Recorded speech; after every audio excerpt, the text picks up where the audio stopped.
अस्सलाम वालेकुम, आप देख रहे हैं खरा सच। मेरा नाम मुबशर लुकमान है। क्या कभी आपने सोचा कि टेलीविज़न पे सियासतदानों की इतनी लड़ाइयाँ क्यों होती हैं, क्यों इतनी गालम गलोच होती है, मार धाड़ होती है? बाकायदा हर चैनल के ऊपर, हर प्रोग्राम के ऊपर आपको कभी ना कभी ये एंटरटेनमेंट मुयसर हो जाती है। उसकी दो बड़ी वजूहात हैं। एक तो यह है कि हमारा सियासी कल्चर जो है वो बिल्कुल ही नापैद हो चुका है, और दूसरा जमहूरी कदरें ख़त्म हो चुकी हैं। पहले इनकी नर्सरी होती थी कॉलेजेस, यूनिवर्सिटीज़, जहाँ यूनियंस के अंदर लोग सियासत में आते थे, वहाँ करते थे जितनी धुआंधार तकरीरें। और जो टेलीविज़न पे आप सुन रहे हैं ना आजकल या कुछ सालों से, ये लोग कॉलेज कैफेटेरिया के अंदर कर करा के थक जाते थे, और जब वो सीनियर क्लासेस में पहुँचते थे तो वो कहते थे यार ये सीनियर्स को लड़ने की ज़रूरत नहीं है, आपस में बैठ के बात भी करते थे, चाय भी पीते थे, सैंडविच भी खाते थे, सब कुछ करते थे। लेकिन जब से वो ख़त्म हुआ तो उसका नुकसान ये हुआ कि हमारे जितने नौवारिद सियासतदान हैं वो ये समझते हैं कि दूसरे की बेइज्जती करके ही हमारी इज़्ज़त बढ़ेगी, हमारा मकाम उसी तरह बढ़ेगा। अच्छा, अब हमारी पार्टीज़ जो हैं वो इतनी ऑटोक्रेटिक हो चुकी हैं कि वो एक्सपेक्ट करती हैं कि उनका तर्जुमान सिर्फ वो हो सकता है जो जाके उनके लीडर को डिफेंड करे, ऐसा तरीके से डिफेंड करे, दूसरे की बात ना सुने और हर बात पे लड़ाई करे, झगड़ा करे और ऐसी की तैसी करते उनकी। और यही हमारी जमहूरियत की एक मिरास है। ख़ास तौर पे पाकिस्तान तहरीक इंसाफ ने तो इस फ़न को एक साइंस का दर्जा दे दिया। अब सवाल ये पैदा होता है कि ये हम तो बड़े अरसे से कह रहे थे कि हमारी जमहूरी जमातें जो हैं उनमें जमहूरियत नहीं है, उनके अपने अंदर जमहूरियत नहीं है, और वो वन मैन शो होता है या वन वुमन शो होता है हमेशा से। लेकिन अब खुद ये जो पार्टीज़ हैं उनके सीनियर लोगों ने, सीनियर रहनुमाओं ने ये बातें करनी शुरू कर दी हैं। कुछ दिन पहले लतीफ़ खोसा साहब का एक क्लिप वायरल हुआ, वो मैं आपको सुनवाता हूँ यहाँ पे कि वो क्या था, फिर उससे बात करेंगे। Watch this. हर इल्ज़ाम तो इस्टेब्लिशमेंट पे नहीं लगा सकते, और एक बड़ी आपको मैं बात बताऊँ कि पाकिस्तान पॉलिटिकल पार्टीज़ एक्ट जो है उसके अंदर हर एक के हकूक़ और उनके तहफ़्फ़ुज़ का जिक्र है, और नहीं अगर जिक्र तो उसमें पॉलिटिकल वर्कर के हकूक़ का कोई जिक्र नहीं है पॉलिटिकल पार्टीज़ एक्ट में। मुझे ज्वाइन किया कैसर अहमद शेख ने, रहनुमा पाकिस्तान मुस्लिम लीग नवाज़ के, बैरिस्टर आमिर हसन ने, सीनियर रहनुमा पाकिस्तान पीपल्स पार्टी के, मेजर रिटायर्ड खुर्रम रोकड़ी साहब हैं, सीनियर सियासतदान हैं, हाल ही में इन्होंने पाकिस्तान तहरीक इंसाफ को खैरबाद का और अभी इंडिपेंडेंट हैं। बैरिस्टर आमिर हसन, आपने सुन लिया अपने लीडर की और अपने अटॉर्नी जनरल की, अपने गवर्नर की गुफ्तगू, क्या है आपके पास डिफेंस में इनके खिलाफ या इनकी जवाब में? देखिए, डिफेंस में तो नहीं, जो बातें अगर ये कहा जाए कि आज कोई पॉलिटिकल पार्टी एज इंस्टीट्यूशन मौजूद नहीं है, तो इस पे तो मैं एग्री करता हूँ, इसे मैं मानता हूँ कि आज कोई भी पॉलिटिकल पार्टी उस तरह मौजूद नहीं है जैसे कि पॉलिटिकल पार्टी होनी चाहिए। मैं साद रफीक साहब की बात से भी इत्तेफाक करता हूँ। लेकिन जहाँ तक रही कोसा साहब की बात, कोसा साहब की मैं जानता हूँ कि थोड़ी-सी नाराज़गी है, नहीं तो जमहूरियत की बात हो पार्टी के अंदर, तो मुबश्शिर साहब फिर मेरा ये भी रोल होना चाहिए कि मैं खुद अगर एक ओहदे पे बैठा हूँ तो मुझे उसी दूसरे बड़े ओहदे पे अपने बेटे को नहीं बिठाना चाहिए, ये भी जमहूरियत नहीं है।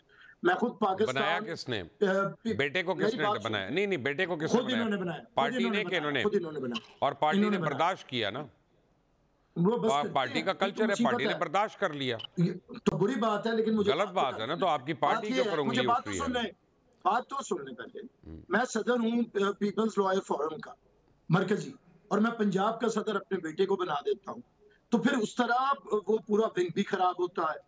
तो ये भी चीज़ें मद्देनज़र रखनी चाहिए, और साथ मुझे ये भी देखना चाहिए कि जब मैं आज तनकीद करता हूँ, तो क्या जब आपकी मैं पार्टी हुकूमत में में ऐसी होऊँगा, बहुत सी तब मिसालें भी तनकीद मौजूद हैं। करूँगा? Let's not get into that. मुझे सिर्फ एक बात बताइएगा कि पाकिस्तान पीपल्स पार्टी का क़याम कब हुआ? 67 में, जिस तरह 67 में। और पाकिस्तान पीपल्स पार्टी के मंशूर में ये लिखा हुआ है कि हमारी जब भी ये कोर कमेटी होएगी, ये इलेक्ट होगी, कोर कमेटी का हर मेंबर इलेक्ट होगा। जी, ठीक है। है ना? ठीक है ना? जी, जी। 1967 से 2022 अब ख़त्म हो रहा है चंद दिन के अंदर। 1967 से 2022 तक, इतने सालों में आज तक मुझे एक ऐसा मेंबर बताइए अपनी किसी कोर कमेटी का जो इलेक्ट हुआ हो, सेलेक्ट ना हुआ हो। देखिए, मैंने तो पहले कहा एक मेंबर। इंस्टीट्यूशन नहीं बना, बात दुरुस्त है, बात दुरुस्त है, वो रुझान नहीं रहा। यहाँ पे पार्टियां इनसिक्योर महसूस करती हैं कि शायद पार्टीज के ये जो एस्टेब्लिशमेंट की तोड़-फोड़ है, जिसे कि वो है, लेकिन उसे इतना सर पे चढ़ा दिया गया है कि हकीकी पॉलिटिकल वर्कर को आगे जाने का मौका नहीं मिलता। ये बात सच है जो साद रफीक ने की है। साद रफीक ने जेलें काटी है, मुसीबत काटी है, नहीं मौका मिलता। पीपल्स पार्टी में भी बहुत से लोग आके बैठ जाते हैं अपनी ताल्लुकात पे, और आजकल देखें, मैं पीपल्स पार्टी के जियाले के तौर पे समझता हूँ, वरासत शहीद जुल्फिकार अली भुट्टो की सर आंखों पे, मोहतरमा बेनजीर भुट्टो की वरासत सर आंखों पे उन्होंने जद्दोजहद की है, कुर्बानियां दी हैं।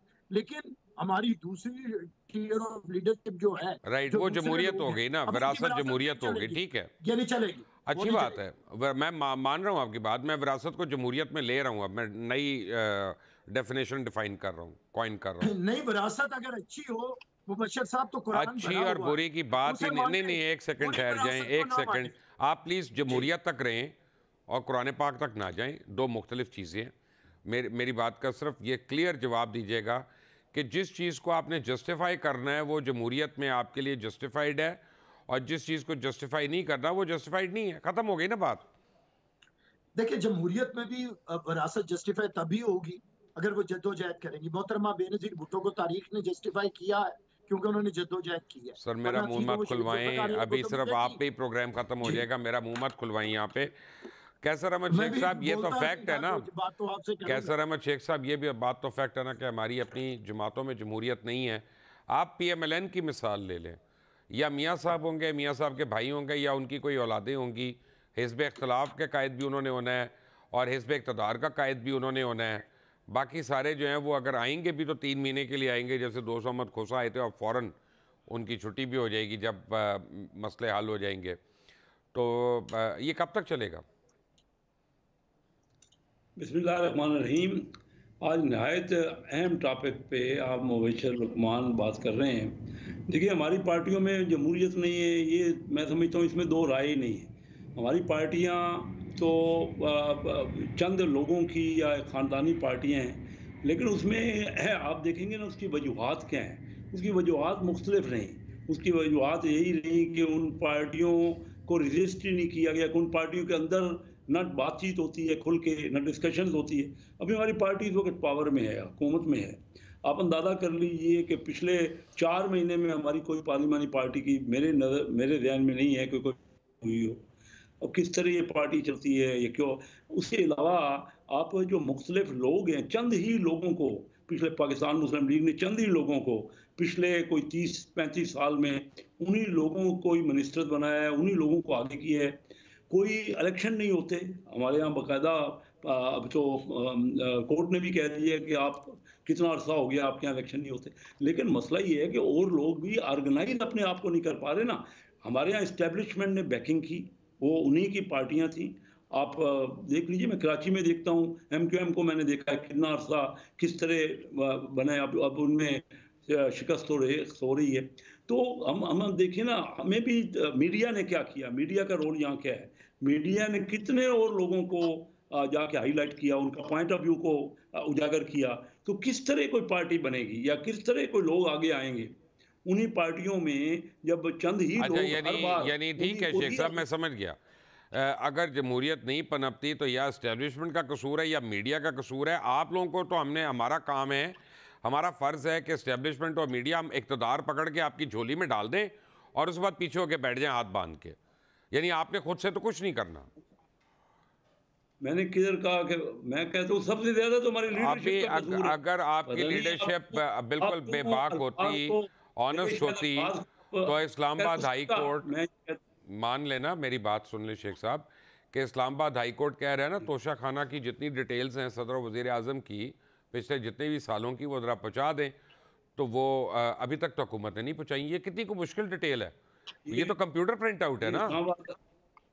ये इस्लामाबाद हाई कोर्ट ने तो अभी कहा है, मैंने 4 महीने पहले ये बात की है कि जो खुला है ना इमरान खान साहब का तोशा खाना, ये सबका तोशा खाना खुलेगा।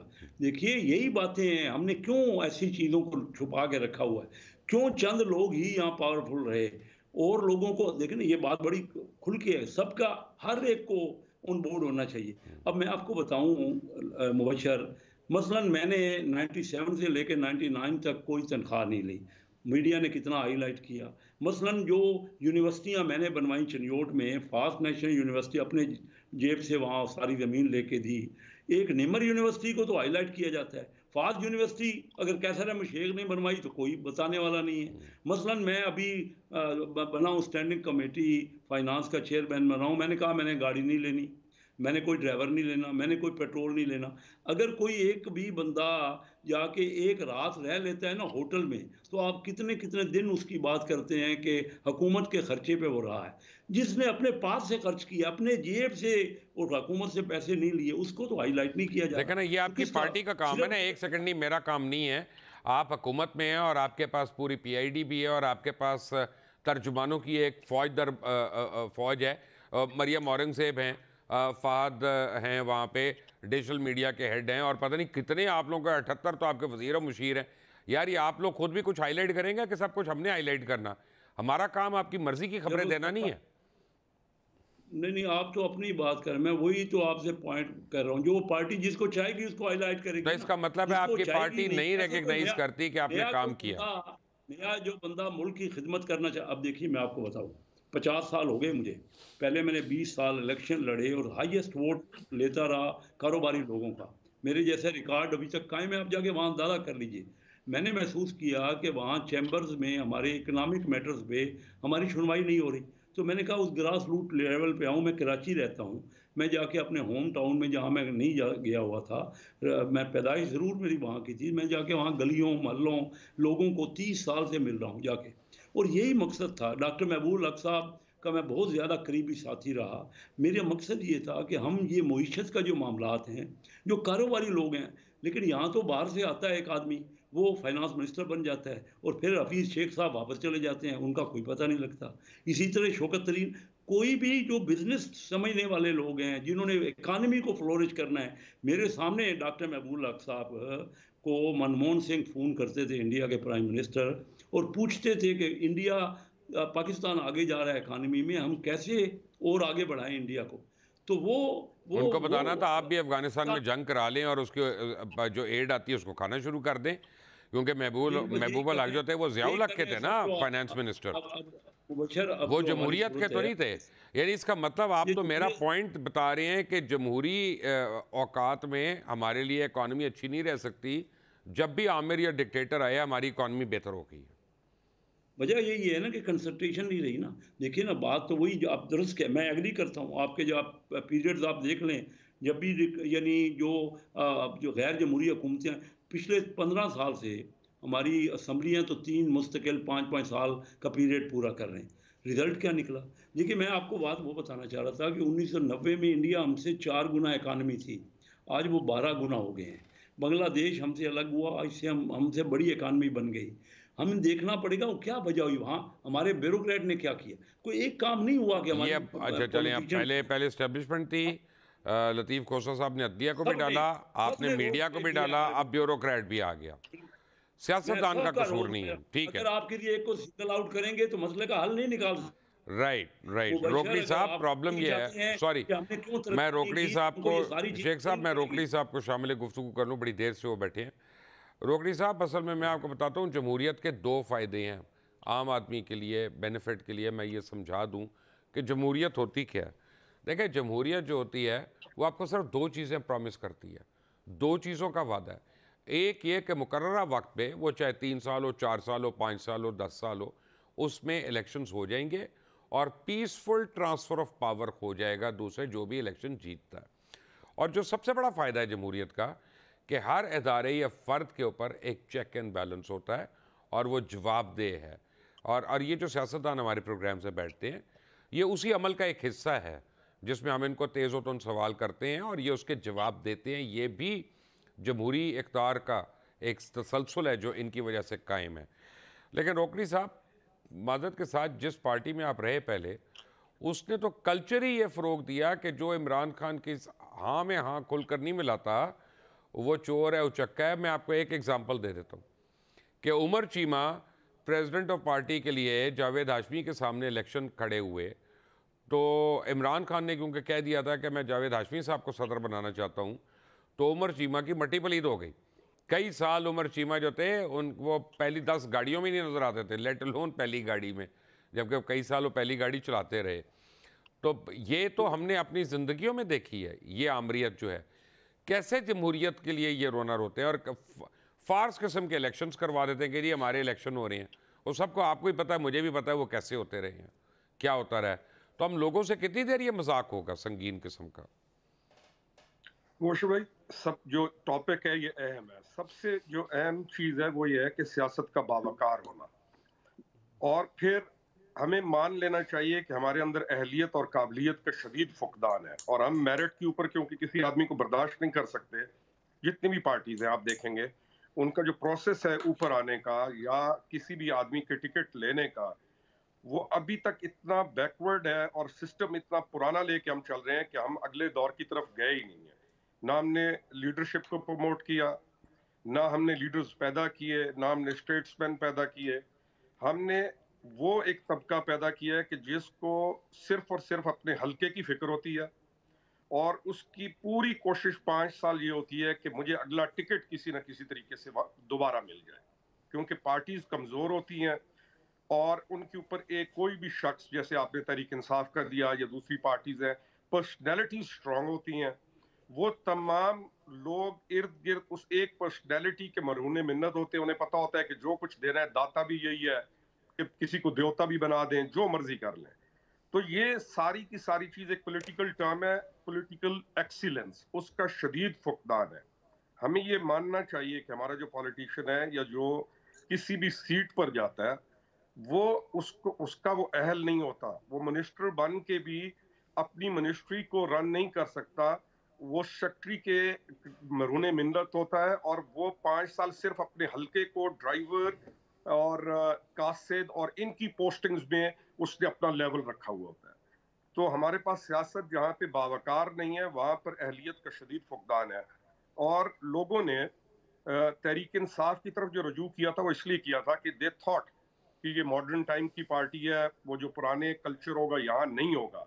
लेकिन अनफॉर्चुनेटली इन्होंने आके तो उस चीज की भी तबाही फेर दी, मैं यही कहूँगा।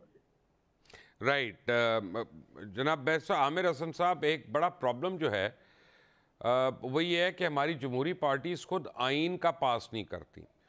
आप लोगों पे इल्ज़ाम है ये, और शदीद इल्ज़ाम है, और मैं समझता हूँ सही है। उसकी एक वजह यह है कि आइन हमारा कहता है पाकिस्तान का कि लोकल बॉडीज़ जो है उसके बगैर जमहूरियत मुकम्मल नहीं है। लेकिन हम देखते हैं चाहे जौन सी मर्जी पार्टी हो, वो हत्तुल इम्कान कोशिश करती है कि ना लोकल बॉडीज़ होगी ना बात होगी, और अगर होगी भी तो वो सिर्फ उनको सबसर्विएंट होगी, एंड दैट इज़ इट। तो आप लोग खुद आइन की पामाली कर रहे हैं, क्यों आप सबको आर्टिकल 6 के तहत चार्ज नहीं होना चाहिए? देखिए मुबश्शिर साहब, ना जिंदगी ब्लैक एंड व्हाइट में है या ना हो सकती है, ना टोटल कोई स्याह चीज है ना सफेद है, ये ग्रे है। अब कितना सफेदी माइल है कितना स्याह माइल है, इस पे गुफ्तगू हो सकती है। मैं समझता हूँ कि आइन बनाने वाली भी पॉलिटिकल पार्टीज हैं, आइन के लिए जदोजहद करने वाली भी पॉलिटिकल पार्टीज हैं, आइन के ऊपर ज्यादा अमल करने वाली भी पॉलिटिकल पार्टीज हैं। हो सकता है कि कम अमल ना किया हो, लेकिन पाकिस्तान पीपल्स पार्टी की हद तक मैं कहूंगा कि ये मुल्क 25 साल बेआइन था। अगर इसे आइन दिया है, आज आइन की जो बात होती है हमने दिया है, इस पे आइन के लिए बहाली के हमने कुर्बानियां दी हैं, जद्दोजहद की है, इसे दोबारा बहाल किया है, वो भी हमने किया है। अब ये ठीक है कि सारी शिकों पे अमल नहीं हुआ, ये भी मैं कहूँ कि नहीं हुआ तो नहीं हुआ, ऐसी नहीं बात है, गलत है जिन पे नहीं हुआ। और कहीं ना कहीं मैं इससे एग्री करता हूँ, आपका ये दोनों सवाल एक जगह पे इकट्ठा होते हैं कि लोकल बॉडी से पॉलिटिकल पार्टीज भागती क्यों है। वो भागती इसलिए है कि उन्होंने अपनी पार्टीज को ऑर्गेनाइज नहीं किया ग्रास रूट लेवल पे, वो ऊपर ऊपर बस खेलते हैं। ये सियासत जनरल ज़िया के बाद ऐसी बना दी गई जिसमें सारी पॉलिटिकल पार्टीज ट्रैप हो गई कि इन्होंने ड्राइंग रूम के अंदर और अपने खास एक मखसूस अशराफिया के लिए सियासत को कैद कर दिया। अब सियासत कंट्रोल में है चंद बड़े तबकात के अंदर अंदर। तो अब क्योंकि ग्रास रूट लेवल पे नहीं है, तो फिर लोकल बॉडीज इलेक्शन से भागा जाता है, जो कि एक बहुत बड़ा, मैं कहता हूं कि एक जुर्म ही है आईनी तौर पे कि कमी। और इसकी वजह यह है कि पॉलिटिकल पार्टीज के अंदर देखें, सबसे बड़ा रोना यह है कि 75 सालों में सब ने, सियासतदानों ने भी और गैर सियासी लोगों ने भी, हर इदारे ने, पॉलिटिकल पार्टीज भी और दूसरे इदारे भी, आईनी गैर आईनी, शामिल हैं कि इस समाज को डीपोलिटिसाइज किया है, पॉलिटिकल होने नहीं दिया। अगर पॉलिटिकल होगा तो लोग अपना हक मांगेंगे, अगर वो हक मांगेंगे और किसी पॉलिटिकल पार्टी को ज्वाइन करेंगे तो विद इन पॉलिटिकल पार्टी भी अपना हक मांगेंगे। इसी वजह से अगर सोच ये है कि मर्जी की क़यादत आए, मर्जी के लोग आए, तो फिर चापलूसी निजाम आता है, मालशियापन आता है, पार्टियों के अंदर अपने मुलाजमों को सर पे चढ़ाया जाता है, लीडरशिप इमर्ज नहीं की जाती, बनाई नहीं जाती। इसीलिए यूनिवर्सिटीज में तलबा की तंजीमों पर पाबंदी है, ट्रेड यूनियंस खत्म हो चुकी हैं, पॉलिटिकल पार्टीज के अंदर किसी किस्म का निजाम नहीं है, एहतसाब का, और कोई तरक्की नहीं है, परफॉर्मेंस के ऊपर नहीं है। आप किसके नजरे करम पे सोशलिज्म के नारे पे आने वाली पार्टी जो है, सोशलिज्म के नारे पे आने वाली पार्टी जो है, अगर वो ट्रेड यूनियंस को बहाल नहीं करती या स्टूडेंट यूनियंस को बहाल नहीं करती या लोकल बॉडीज़ को बहाल नहीं करती, तो फिर आप लोगों का तो मैनिफेस्टो से डायरेक्ट इनकार है। आप लोग उतने ही यू टर्न ले रहे हैं जितना इमरान खान रोज लेते हैं। नहीं, देखिए, मैं आपके साथ जो आपका टॉपिक है ना, उसके साथ इंसाफ करना चाहता हूँ। मैं आपके इस टॉपिक को, ये इतना अहम है कि मैं उस पर गुफ्तगू कर रहा हूँ, लेकिन अगर मैं कंपैरिजन में आ जाऊंगा तो फिर वो ये होगा कि पीपल्स पार्टी ने ज्यादातर पे अमल किया है। आज भी सिंध वाहिद सूबा है जहाँ पे स्टूडेंट यूनियंस बहाल हुई हैं, ट्रेड यूनियंस के लिए भी पीपल्स पार्टी करती है। ये आज भी पीआईए में पीपल्स यूनिटी जीतती है, जितने भी ट्रेड यूनियंस भी होंगे पीपल्स पार्टी मौजूद है। हाँ, जितना होना चाहिए उतना नहीं हुआ मुबशर साहब, उसकी वजह सियासत में मुआशरे का गैर सियासी होना है। मैं एज अ पॉलिटिकल वर्कर आपको बताता हूँ, मैंने यहाँ पे इलेक्शन कॉन्टेस्ट किया और मैं एक पढ़ा लिखा जीता, अगर पढ़े लिखे लोग आएंगे बड़ा बनेंगे। हालांकि मैंने सीएसएस करके छोड़ा हुआ है, मैंने उसे ज्वाइन नहीं किया, लेकिन मैं जब आया तो मुझे यहाँ की तलफ हकीकतों का पता चला कि अब मैं कहाँ से लाऊं करोड़ों रुपया, बल्कि अब बात अरबों तक चली गई है इलेक्शन के लिए। तो मैं समझता हूँ कि मिडिल क्लास को, लोअर मिडिल क्लास को ही सियासत से बाहर कर दिया गया है। आम आदमी और गरीब आदमी का बेचारे की क्या हैसियत है कि वो काउंसलर का इलेक्शन भी लड़ सके। तो ये एक लम्हा फिक्रिया है, इसके ऊपर आना चाहिए। ये एक इतनी बड़ी बात है, इसीलिए लोग आज बददिल है। आज लोग किसी पॉलिटिकल पार्टी से खुश नहीं है। अगर आप कभी भी कोई करवाते हैं तो 50-60% लोग सियासी निजाम से अपने आप को अलग रखते हैं। तो मैं ये समझता हूँ कि इसकी वजह यही है कि पॉलिटिकल पार्टीज ने अपने आप को डीपोलिटिसाइज कर दिया है, पॉलिटिकल निजाम से दूर कर दिया है। पाकिस्तान के अंदर शहीद जुल्फिकार आज, मतलब जिस दिन हम बैठे हैं, मोहतरमा बेनजीर भुट्टो शहीद का 15वां यौम शहादत है, एक जद्दोजहद है, एक पॉलिटिकल पार्टी की आबियारी है। यहाँ पे पीपल्स पार्टी ने बहुत बड़े बड़े पॉलिटिकल लीडर कहाँ से उठा के, आज भी ये तुरा इम्तियाज हमारे पास ही है कि हम एक अपनी आम वर्कर को, कृष्णा कुमारी को सेनेट में पहुंचाते हैं।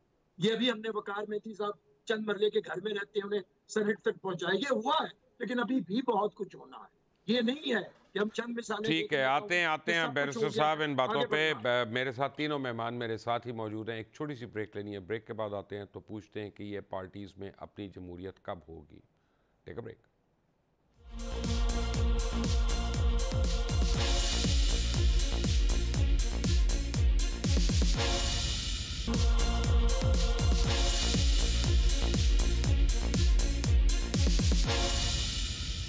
Welcome back from the break. और मेरे तीनों मेहमान मेरे साथ ही हैं, कैसर अहमद शेख, बैरिस्टर आमिर हसन और मेजर रिटायर्ड खुर्रम रोकड़ी साहब। कैसर अहमद शेख साहब, आपने सारी गुफ्तगू सुनी, पहले बैरिस्टर साहब की भी, उससे पहले मेज साहब की भी। अब मैं ब्रास टैक्स पे आ जाता हूँ, बॉटम लाइन पे, क्योंकि इस वक्त आपकी हुकूमत है। तो मैं आज आपसे सवाल कर रहा हूँ, पाकिस्तान का आइन मुझे राइट टू इंफॉर्मेशन देता है।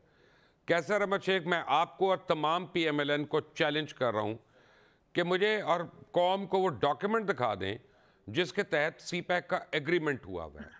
और आप लोगों का एक आराम से बयानिया ये होगा कि ये दिखाया नहीं जा सकता और चाइनीज़ नाराज़ होंगे। यानी जिन लोगों से आप वोट लेके आते हैं उनको आप बिल्कुल बेवकूफ़ समझते हैं, जिनकी कोई अकल नहीं है, कि उनको समझ में नहीं आएगा आप लोग क्या फैसले कर रहे हैं। फिर आप लोग ऊपर बैठ के, क्योंकि आप लोगों ने कमीशंस खाने होते हैं, आप लोगों ने किकबैक्स लेने होते हैं, तो आप उस सारी चीज़ के ऊपर छुप कर बैठ जाते हैं। बिल्कुल वही जैसे इमरान कहता था कि हम तोशा खाना की डिटेल नहीं देंगे क्योंकि उससे जिन लोगों ने हमें तोहफे दिए हैं ना वो हर्ट होंगे। हमें कौन सा मिसाइल दिए तोहफे में, कौन सा न्यूक्लियर सबमरीन दिया हमें तोहफे में, कि हम उसको पब्लिक नहीं कर सकते थे।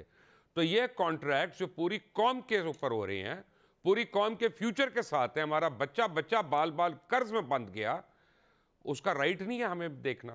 आज आपकी हुकूमत है, आपको मैं कह रहा हूं, कल मरियम औरंगजेब साहिबा को कहें कि पब्लिक कर दें। मुबशर लुकमान साहब, यही टॉपिक है जो कि ज़्यादा से ज़्यादा हमारे मीडिया पे डिबेट होना चाहिए। आप मुझे कह रहे हैं कि आपकी हुकूमत है, मुझे खुद समझ नहीं आ रही कि मैंने कौन सा एक कॉमा फुल स्टॉप है जो मैं कर सकता हूँ।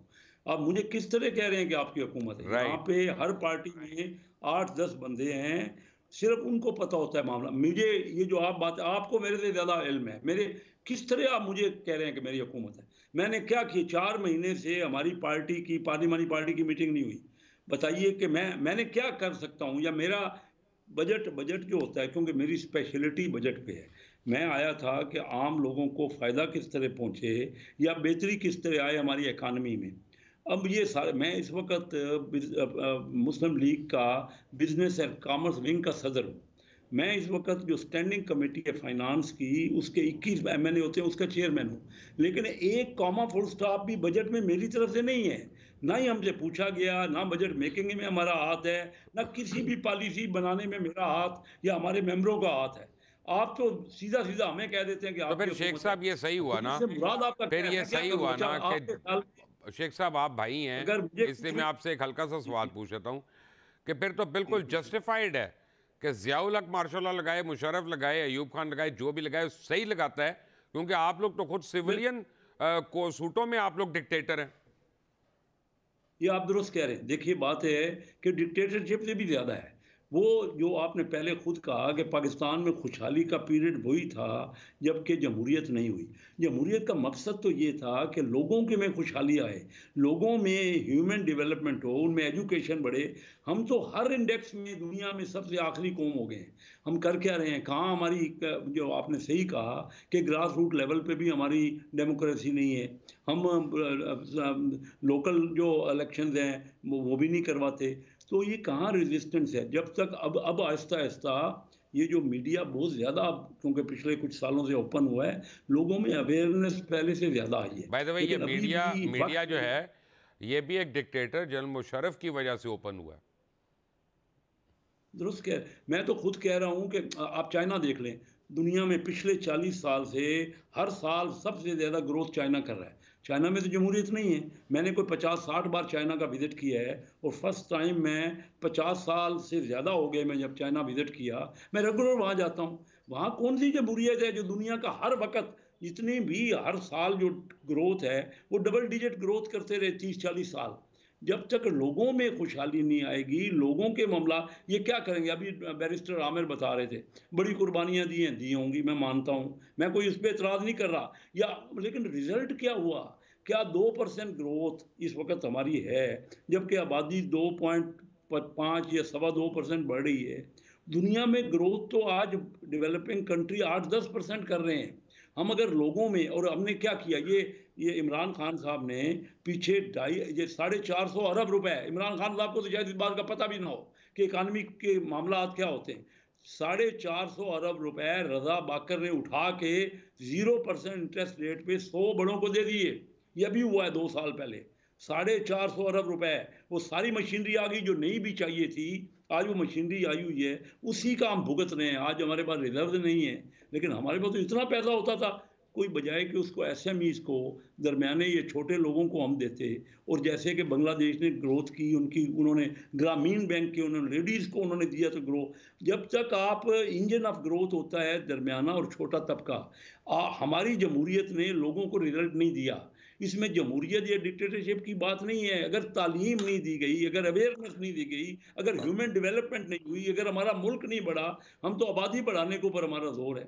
क्या हुआ? दुनिया का 5वां बड़ा आबादी के हिसाब से मुल्क है, और दुनिया की 37th इकानमी है हमारी। अब हमारे यहाँ तो जमहूरियत का में एक फ़ायदा हुआ है खुर्रम रोकड़ी साहब, एक बहुत बड़ा फ़ायदा है कि 78 शुगर मिले हैं पाकिस्तान में अल्हम्दुलिल्लाह, और 71 जो हैं उसके मालकान सिर्फ इस असेंबली के अंदर बैठे हैं, डायरेक्टली या इनडायरेक्टली।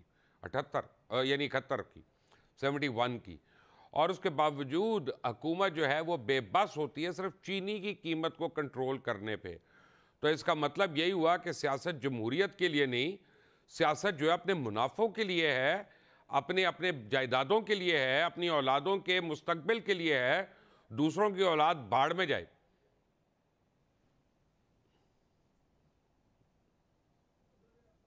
रोकड़ी साहब, आपकी आवाज नहीं आ रही मुझे। अगर हम इस बात को लुकमान भाई मान जाए ना कि हम शदीद नाअहल हैं, पॉलिटिकल जो हमारा एक्सीलेंस है नापैद है, और हम साथ झूठे हैं, हम झूठ बोल के अपनी पॉलिटिक्स को लेके चलते हैं, और पब्लिक ऑफ पाकिस्तान सबसे गैर अहम है, यानी इन चीजों को हमें मान के आगे चल सकते हैं, हमें मामला समझ आएगा। जो पॉलिटिशियन है उसको ऑफिस रन करना नहीं आता, उसको मिनिस्ट्री चलाना नहीं आता, और फिर ठेकेदार, पॉलिटिकल पर्सन और इदारे मिलकर जो करप्शन का बाजार गर्म करते हैं, उसकी वजह से कभी भी लोकल बॉडी सिस्टम को नहीं आने दिया जाता, क्योंकि वो चाहते हैं कि उनके पास रहे हर चीज, और उसमें से 10%, 20%, कभी इस पे भी प्रोग्राम कीजिए कि 1 करोड़ में से कितने परसेंट जाता है और किस को जाता है, कभी ये प्रोग्राम भी कीजिएगा। और फिर क्योंकि लोग गैर अहम है और लोगों की टोटल डिमांड पॉलिटिशियंस ने रखी कि आपकी शादी पे आ गए, आपका फाता पढ़ दिया, या कंटेनर के ऊपर खड़े होकर जुलूस जलसे या तकरीरें कर दी और ख्वाब दिखा दिए, काम करना की जरूरत ही कोई नहीं है, काम आता नहीं है, और फिर हर इल्जाम फेंकेंगे या अपने से पिछली गवर्नमेंट पे या किसी इदारे के ऊपर। इदारों को मजबूत पॉलिटिशियन करता है, इदारों को साथ लेके स्टेट्समैन चलता है, उसको अपनी मिनिस्ट्री रन करना आती है। मैं कई दफा कहता था कि आप किसी भी एक पार्लियामेंटेरियन को कहें कि एक लेटर ड्राफ्ट करके दे आपको किसी भी महकमे के लिए, किसी भी एक सब्जेक्ट के ऊपर। हम इन चीजों से बहुत दूर हैं, हमने अपने आप को ट्रेंड ही नहीं किया। आपने एक और बात की तरफ निशानदेही की थी कि लोकल गवर्नमेंट सिस्टम, हमने लोकल गवर्नमेंट सिस्टम किसने रोका उसको ना उसका कर दिया जाए, उसको इंप्लीमेंट किया जाए। जो डिक्टेटर्स होते हैं वो इसलिए कामयाब हो जाते हैं कि वो उनको सिस्टम चलाना आता है और वो सिस्टम को चलाना जानते हैं, इसलिए उनके टाइम में तरक्की भी हो जाती है, उनके टाइम में मामलात भी ठीक हो जाते हैं। और पॉलिटिकल लीडरशिप, जो पॉलिटिकल लीडरशिप के ऊपर आने का तरीका है, उसमें जरूरत ही नहीं है एक्सीलेंस की, उसमें अहलियत की जरूरत ही नहीं है, उसमें इन चीजों की रिक्वायरमेंट ही नहीं है।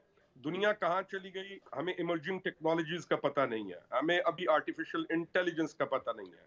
5 साल एक मिनिस्टर सिर्फ और सिर्फ, यकीन जानिए, डिप्टी कमिश्नर ने अगर उसका एक ड्राइवर पोस्ट नहीं किया उसके कहने के ऊपर, तो वो प्राइम मिनिस्टर तक पहुंचेगा हुकूमती एमएनए कि मुझे ये नहीं चाहिए, मुझे ये डिप्टी कमिश्नर फौरन चेंज करो, क्योंकि उसका ड्राइवर उसने पोस्ट नहीं किया। ये है हमारी एथिकल बिहेवियर, और ये हमें अब प्रॉब्लम एक और है बैरिस्टर आमिर, आपकी तरफ आने से पहले मैं ज़रा शेख साहब से एक और सवाल कर लूँ, क्योंकि ये फाइनेंस से इनका ताल्लुक है।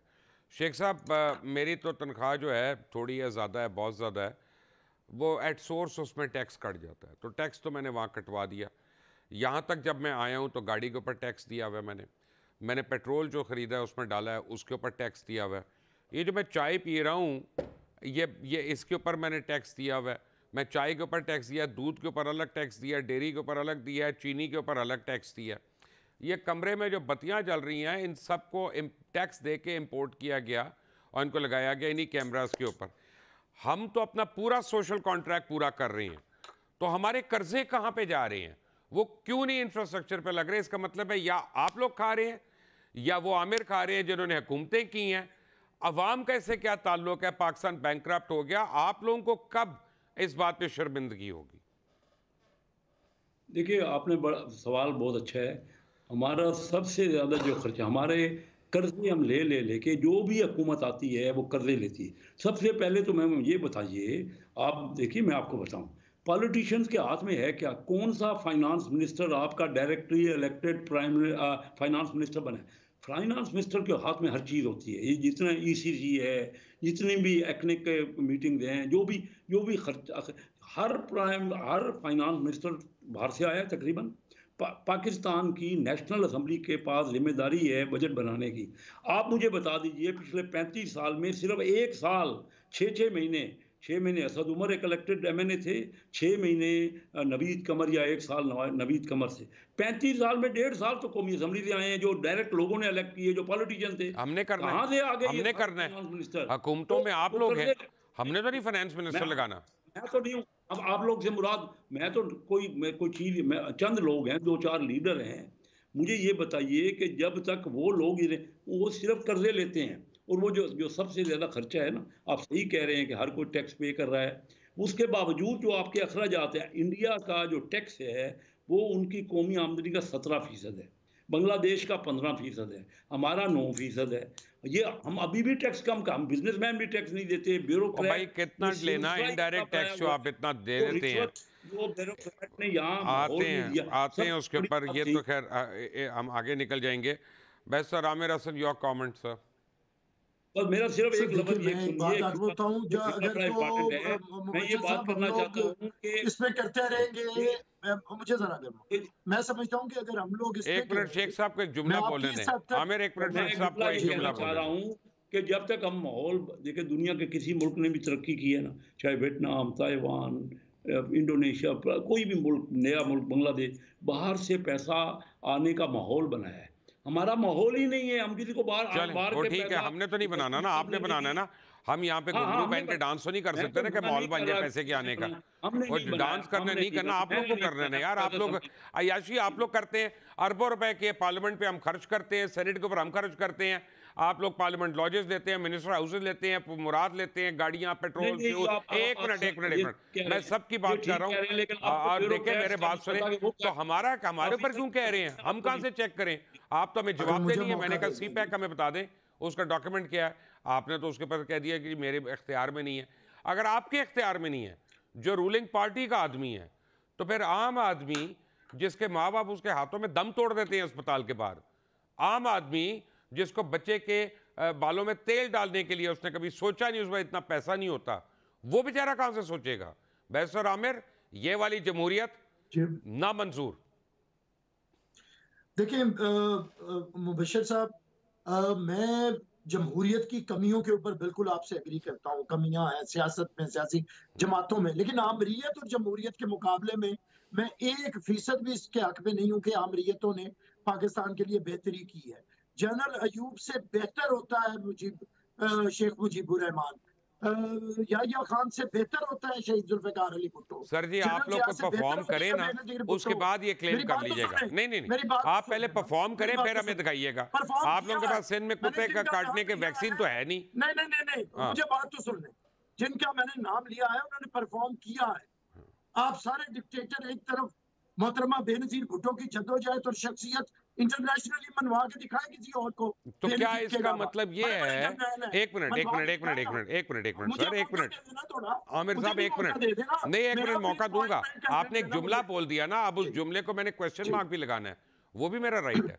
और वो ये है कि अगर मोहतरमा बेनजीर भुट्टो की जद्दोजहद को सिर्फ मैंने सामने लेना है, तो फिर इसका मतलब है हम पार्लियामेंटेरियंस को या सियासतदानों को ऑपोजिशन करने के लिए रख लेते हैं, क्योंकि गवर्नेंस नहीं उनसे होती। मैं अब आता हूं दूसरी तरफ। मैंने पहले कहा कि अगर आप जमहूरियत और आमरीयत का मुकाबला करेंगे तो उसमें जमहूरियत बेहतर है। अब जमहूरियत में जो कमियां हैं उसमें आते हैं क्यों कमियां हैं। आमरीयतों के लगाए हुए खराबियों से कमियां हैं, लेकिन जमहूरियत ने खुद को बेहतर नहीं किया। ये मुजरिमाना गफलत है।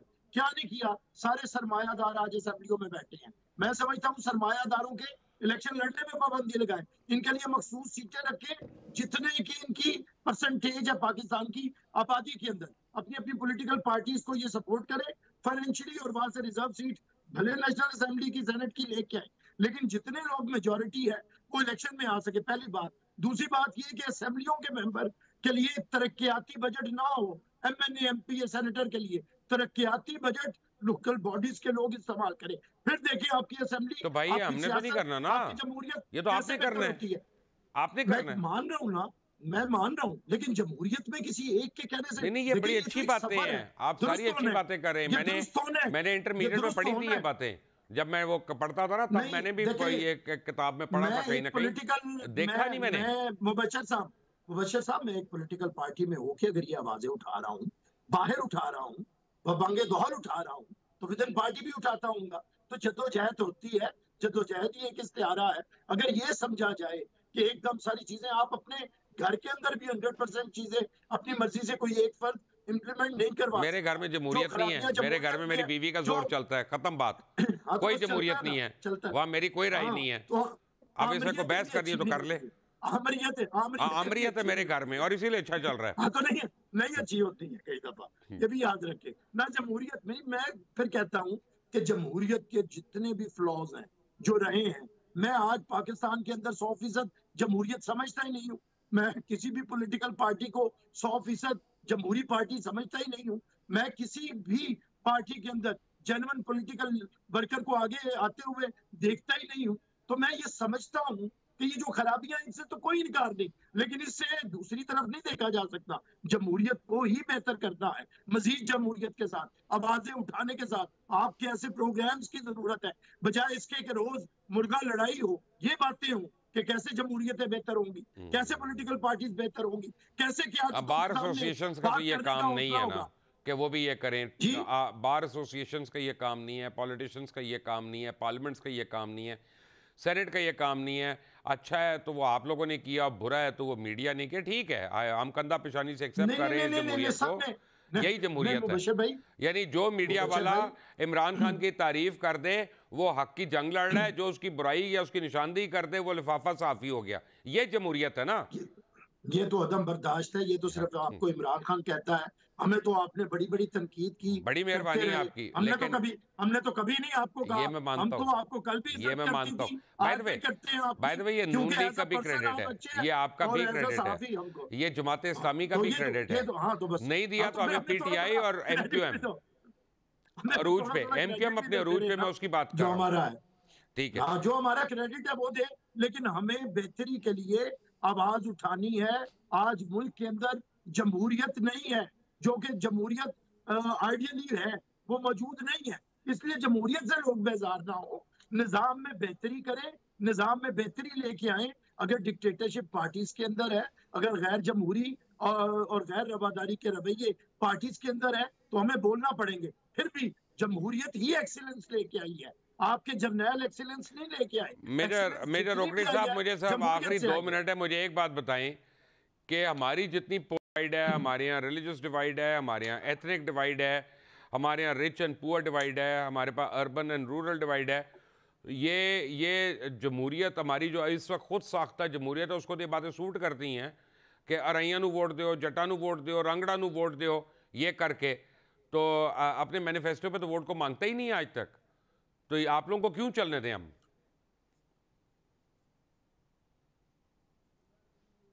मेरे साहब आपकी आवाज बंद है। मेरिट नहीं होगा लुकमान भाई, और कैपेबिलिटी अहलियत की बुनियाद पर पार्टीज आगे अपने वर्कर्स को या लीडर्स को आगे प्रमोट नहीं करेंगी, काम नहीं होगा। हमें एक और चीज भी समझनी है कि पार्टी तंजीम ये 2 अलग चीजें हैं। अब इलेक्शन एक बिल्कुल अलग प्रोसेस है।